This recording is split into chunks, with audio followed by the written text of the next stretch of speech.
श्री मार्कंडेय जी ऋषि वर्णन करते हैं, सुनो धर्मराज युधिष्ठिर, हितार्थम सर्वलोकानां उमया सह शंकरा वृक्षशैलम समारुत्य अपस्ते पे सुदागरम। एक बार भगवान शंकर कैलाश पर्वत पर विराजमान थे और तभी माता पार्वती ने इनसे कहा कि हे प्रभु, आप हमें कहीं घुमाने के लिए नहीं ले जाते? तो आज भगवान भोलेनाथ माता पार्वती को लेकर के संसार के हित के लिए ऋक्षशैलम पर्वत मेकल सुता पर्वत पर पहुंचे हैं। और आज हम मेकल सुता पर्वत पर पहुंचे हैं और आज भगवान भोलेनाथ और माता पार्वती ने उस मेकल सुता की पर्वत की सुंदरता को देखा। चारों ओर सुंदर सुंदर वृक्ष हैं, चारों ओर हरियाली है। ऐसे मेकल सुता पर्वत को देख करके भगवान भोलेनाथ तो आज समाधि लगा करके बैठ गए। और आज जब समाधि लगा करके महादेव बैठे हैं तो 10,000 वर्ष बीत गए माताओं। कितने वर्ष? 10,000 वर्ष।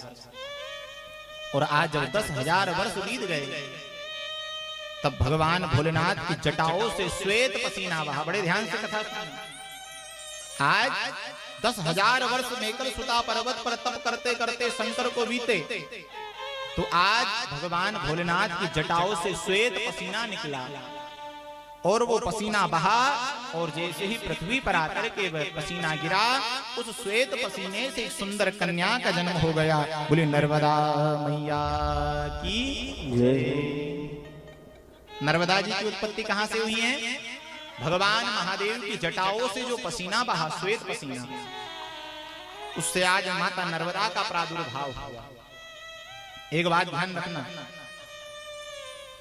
नर्मदा जी की जितनी फोटो का पूजन का विधान नहीं है उससे ज्यादा नर्मदा जी के जल का विधान है।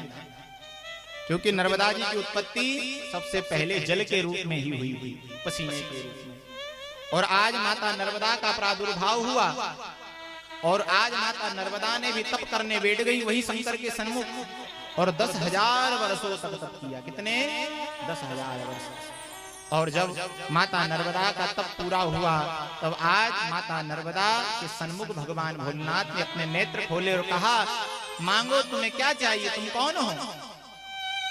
माता नर्मदा ने कहा, प्रभु मैं आपकी पुत्री हूं। अच्छा, मैं आपके पसीने से उत्पन्न हुई हूं, क्या चाहती हो?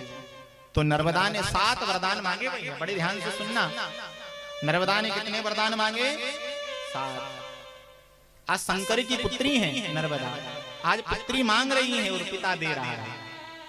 पुत्री मांगती जा रही है और पिता दे रहा है। घर में यदि बेटा होना और बेटा पिता से कुछ कहे कि मुझे ये ला दो तो चाहे बेटा वो पिता वो बेटे को ना ला के दे, देखा? पर घर में यदि बेटी कुछ मांग ले तो चाहे पिता के पास व्यवस्था ना हो पर वो उसकी इच्छाओं को पूरी करता है। तो आज भगवान महादेव की पुत्री है माता नर्मदा और नर्मदा मांगती है कि हे प्रभु मुझे 7 वरदान दीजिए। पहला वरदान मांगा कि हे महादेव, पहला वरदान मुझे दो कि मैं अजर अमर हो जाऊं। क्या वरदान मांगा? अजर अमर हो जाऊं। शंकर जी ने कहा, देवी अजर अमर तो इस संसार में कोई नहीं है, फिर हम तुम्हें कैसे वरदान दे अजर अमरता का?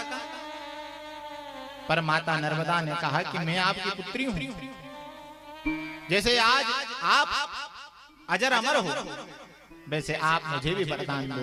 आज भगवान ने नर्मदा को वरदान दिया कि जाओ आज से तुम्हारा नाम नर्मदा होगा। नर्मदा किसे कहते हैं? नाम ना नर्मदा, जो कभी मरे नहीं वही तो नर्मदा है। क्या? नर्मदा, जो कभी न मरे। बोले आज से तुम्हारा नाम नर्मदा और तुम कल्प कल्पांतक तक बहती रहोगी, तुम्हारा कभी मरण नहीं होगा। पहला वरदान दे दिया, नाम नर्मदा रखा। दूसरा वरदान मांगा कि हे महादेव मुझे दूसरा वरदान दो कि जैसे उत्तर में भागीरथी गंगा बहती है, लोग उसे भागीरथी के नाम से जानते हैं, वैसे दक्षिण में मुझे लोग आपके नाम से जाने, मुझे लोग सांकरी गंगा करके पुकारे। तो ये कौन सी गंगा है? सांकरी गंगा। वो जो उत्तर में बह रही है ना, उत्तराखंड में, वो भागीरथी गंगा, उसको भागीरथ जी लेकर के आए थे, पर ये शंकर की जटाओं से निकली है, इसलिए इसे कौन सी गंगा कहते हैं? सांकरी गंगा। तीसरा वरदान मांगा कि प्रभु मुझे तीसरा वरदान दीजिए कि जैसे गंगा के तट पर किया हुआ पुण्य दुगना हो जाता है, गंगा के तट पर किया हुआ पुण्य कैसा हो जाता है? दुगना। घर एक माला करोगे तो एक ही माला रहेगी, पर गंगा तट पर यदि कोई एक माला कर ले तो दो माला हो जाती है। परंतु प्रभु मुझे वरदान दो कि मेरे तट पर किया हुआ पुण्य दुगना नहीं होना चाहिए, मेरे तट पर किया हुआ पुण्य 1000 गुना हो जाना चाहिए। इसीलिए तो गंगा के तट को छोड़ करके सारे महात्मा नर्मदा के तट पर आकर के तप करते हैं, गंगा की कोई परिक्रमा नहीं करता, इसीलिए नर्मदा की पूरी दुनिया परिक्रमा करती है। चौथा वरदान मांगा कि हे प्रभु जैसे गंगा में स्नान करने से, गंगा में स्नान करने से जीव के सारे पाप धुल जाते हैं, पर मुझे वरदान दो कि मेरे में स्नान करने की जरूरत नहीं है, मेरे में तो केवल दर्शन करने मात्र से जीव के सारे पाप धुल जाएंगे। एक बात ध्यान रखना, नर्मदा में स्नान करने का महत्व नहीं है, स्नान कर लो तो अच्छी बात है, पर नर्मदा में तो केवल दर्शन कर लिए जाए, तो दर्शन करने मात्र से तापत्रयोन्मूलनम, तीनों प्रकार के दुख समाप्त हो जाते हैं। अच्छा, नर्मदा स्नान करने जाते हो सब लोग? कितने लोग जाते हो? हाथ ऊंचे करो।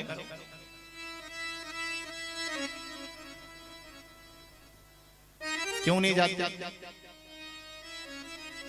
अरे हमको इतनी कोई दूर थोड़ी ना है।